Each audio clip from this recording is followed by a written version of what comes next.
निबंध में जो आजकल का ट्रेंड है, अब देखो ये इस साल का पेपर है। सच्चाई यह है कि पिछली बार से मॉडरेट है पेपर। ऐसा नहीं है कि पिछली बार तो जो कोटेशंस थे वो लोगों की समझ से परे हो गए थे। इस बार पार्ट ए और पार्ट बी में कुछ ऐसी बातें दिया है जिससे लेकर आप थोड़े समझदार हो सकते हैं, समझ सकते हैं। अब देखो सारे जो क्वेश्चन आ रहे हैं, thinking is like a game, चिंतन एक खेल की तरह है, यह तब तक प्रारंभ नहीं होता जब तक एक विरोधी पक्ष ना हो। ठीक है ना। अब ऑब्वियसली पहले का जो दौर था, यूपीएससी सामान्यतः पहले क्या करती थी, वो पूछती थी कि क्या पूछती थी कि पार्ट ए और पार्ट बी में एक तो इंटेंजिबल या अमूर्त ऐसे पूछती थी, फिलोसॉफिकल ऐसे पूछती थी, और दूसरा एक मुद्दा आधारित इशू बेस्ड क्वेश्चन पूछती थी।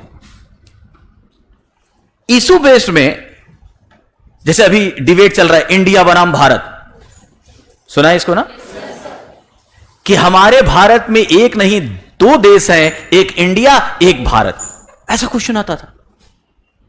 या अभी G20 चल रहा है, यूक्रेन रशिया वार चल रहा है, कुछ वो अपनी तरह से इकोनॉमिक क्राइसिस से किस तरह आगे दुनिया बढ़ रही है, कोरोना वायरस, तो इशू बेस्ड आता था। तो उसमें होता क्या था, जो लड़के जीएस को पढ़े हैं उसमें से बहुत सारी बातें हम लिख लेते थे, और यही ट्रेंड लगातार चला। लेकिन मैंने पहले बोल दिया, यूपीएससी तुम कोशिश करो पकड़ने की, और ऐसे में अब उसके ज्यादातर जो ऐसे हैं वो सब उसने दार्शनिक पक्ष, अमूर्त, इंटेंजिबल, विचार आधारित प्रश्न बनाने शुरू कर दिए हैं। और ऐसे प्रश्नों में जरूरी, ऐसे हिस्से में जरूरी है पहले तो उस विषय की समझ, वो पूछ क्या रहा है, एग्जैक्ट क्या पूछ रहा है। क्योंकि निबंध का अगर आपने टॉपिक सही से इंटरप्रेट नहीं किया, अगर आपने निबंध को अच्छे से समझा ही नहीं कि क्या क्या इसमें डायमेंशन देने, कहां तक ले जाना है, तो पूरा आपका एक्सीडेंट होना स्वाभाविक है। ठीक है। तो ऐसे में अब जो ऐसे है वो दार्शनिक पक्ष दोनों में है।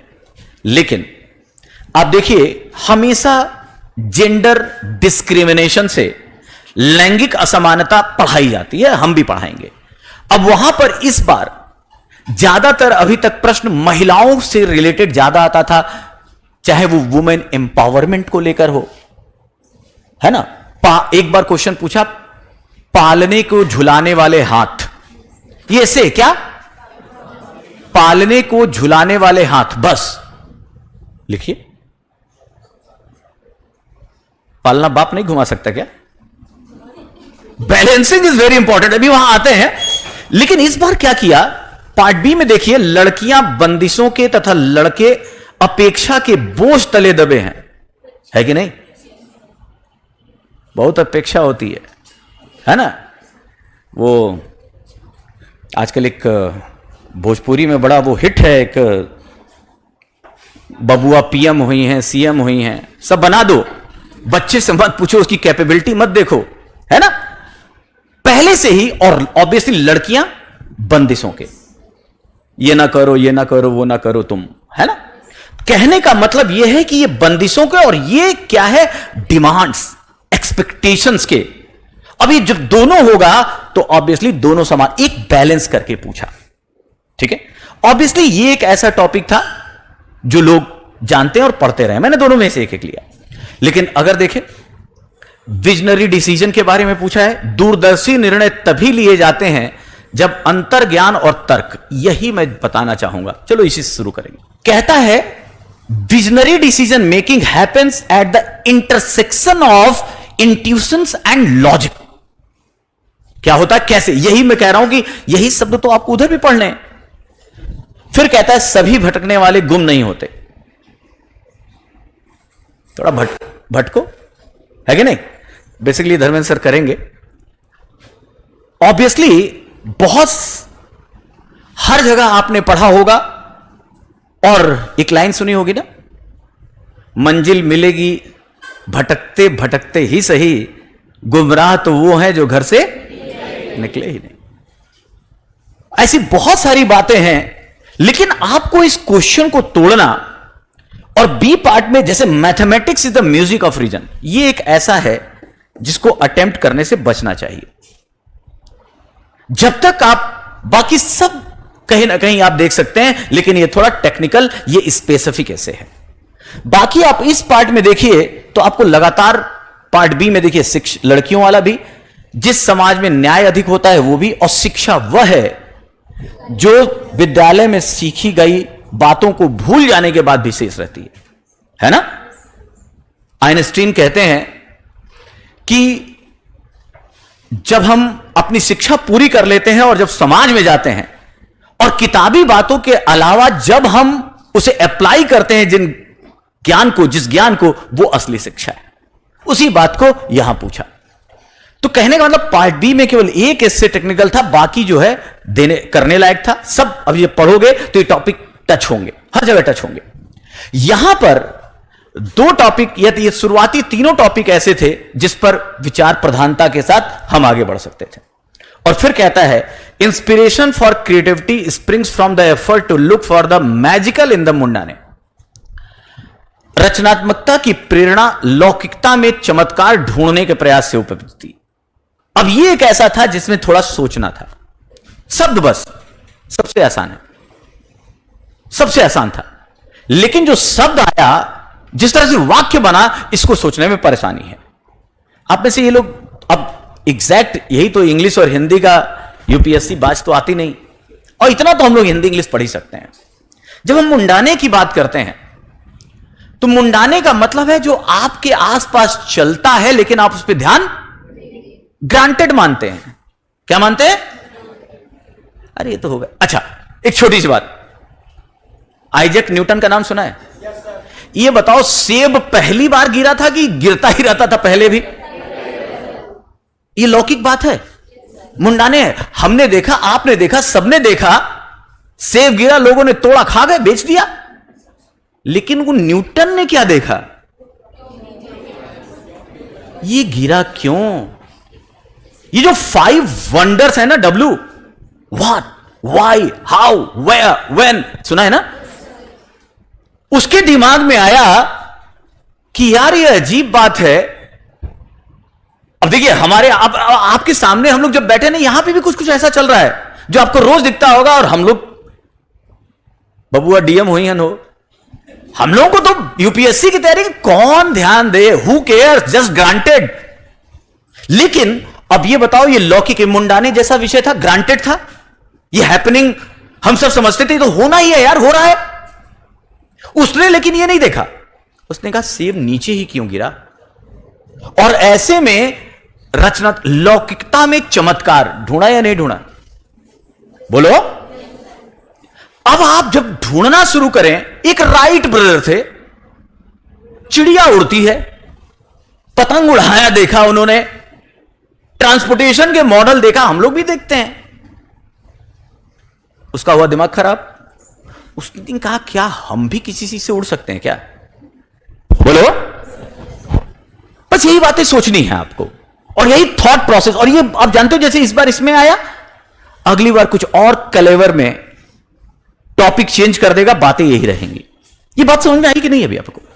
है? अब मैं आपको केवल यह समझाना चाहता हूं, और एस्से का एक सबसे इंपॉर्टेंट पॉइंट है बेटा, रिपीट भी होता है इससे। ये जो पालने के झुलाने वाले हाथ थे, जाके देखिएगा 2004 में और 2021 या 22 में पूछा। इसी तरह जो आइडियाज होता है, अगर एग्जैक्ट टॉपिक रिपीट ना हो, आइडिया तो रिपीट ही होता है ना। कॉन्सेप्ट अगर क्लियर है, हमें वैल्यू पता है, लव पता है, नॉलेज पता है, इंस्पिरेशन पता है, इंट्यूशन पता है, ऐसे शब्दों को हम लोग तोड़ना सीखते हैं। एथिक्स में भी काम आएगा, इधर भी काम आएगा। ठीक है? तो इस तरीके से ये तो एक पिक्चर बस मैं बता रहा हूं कि कैसे क्वेश्चन आ रहे हैं। अब हम लोग, और मिथ क्या है? तो मिथ यह है कि नहीं, अचानक जाकर वहीं करेंगे, दोस्तों में बात करेंगे तो मौलिकता खत्म हो जाएगी, है ना। और एक बार मैं उदाहरण भी देता हूं। 2002 वाला मेंस दे रहे थे हम लोग, और उस समय क्या हुआ था कि हम 5 दोस्तों का लकली आगे पीछे सबका पड़ा था। और उस समय हुआ क्या, एजुकेशन पे एस्से आया, उस समय एक ही लिखना होता था। आपकी इस बात से हम लोग थोड़ा लगी थे, एक ही एस्से लिखना होता था और मार्क्स होते थे 200। अब देखो, जब 4 लोग और हम लोग सब साथ पढ़ते थे, रात में हम लोग वाद विवाद और चर्चा ग्रुप डिस्कशन में, तो एक हम लोगों को लाइन मिली कि नजर को बदलिए नजारे बदल जाएंगे, सोच को बदलिए सितारे बदल जाएंगे, और कश्ती बदलने की जरूरत नहीं है, दिशा को बदलिए किनारे बदल जाएंगे। तो हम लोग को लगा कि कंक्लूजन के लिए बेस्ट है। अब जैसे मान लोग को पूछा पार्लियामेंट्री सिस्टम बेटर है या प्रेसिडेंशियल सिस्टम, अरे भाई पॉलिटी पढ़ी है ना, संसदीय व्यवस्था बेहतर है या अध्यक्षीय व्यवस्था। अब ले देकर कंक्लूजन तो ये होगा कि व्यवस्था वो अच्छी है जो जन कल्याण के काम आए। कुछ कमियां भले हमारी संसदीय प्रणाली में है, लेकिन संसदीय प्रणाली अध्यक्षीय, इस देश के लिए संसदीय प्रणाली है या अध्यक्षीय प्रणाली बेहतर, ये डिबेट है ना, पढ़ना है ना। बदल दें संसदीय व्यवस्था, किसके सुधार करें, तो दिशा को बदलिए। ये इससे आया, एजुकेशन पे आया, हम 5 लोगों ने कंक्लूजन में हिट ठोक दिया। Roll number 1 2 3 4 5। आपको आश्चर्य का कोई ऐसा नहीं था लेकिन जिसको 110 से कम नंबर हो। इस बात को हटाइए, हम लोगों ने 5 लोगों में से 3 टॉपिक पकड़े गए थे। एक ने शिक्षा पे लिखा, एक ने डेमोक्रेसी पे लिखा, मैंने विज्ञान अध्यात्म पे लिखा। तो कहने का मतलब यह है कि इन चीजों से वो तो उस पकड़, आपके इस प्रवाह निबंध को देखने वाला उसको पता है कि किस फ्लो में चल रहा है, किस तरीके से वो बातें लिख रहा है, तब उस पर मार्किंग होती है। अगर बातें ले दे के उद्धरण जो है, कोटेशंस जो है, स्टोरी जो है, वो कॉमन हो सकती है। क्या महाभारत, रामायण, गीता, उपनिषद, कुरान, बाइबल, इस सब की बात केवल मैं ही जानूंगा या सबको पता होना चाहिए जो जिसने पढ़ा है? और पता होगा अगर वो उद्धरण यूज करता है तो ऑब्वियस सी बात है कि ये कॉमन लगेगा, लेकिन फ्रेम ऑफ रेफरेंस अलग होगा और आपको नंबर मिलेंगे। ठीक है ना? ये मैं एकदम ओरिजिनल कहानी बता रहा हूं। ठीक है, अब देखो, सब लोग इंटरव्यू में पहुंचे और एक के अलावा चारों सेलेक्ट हो गए और एक आपके सामने।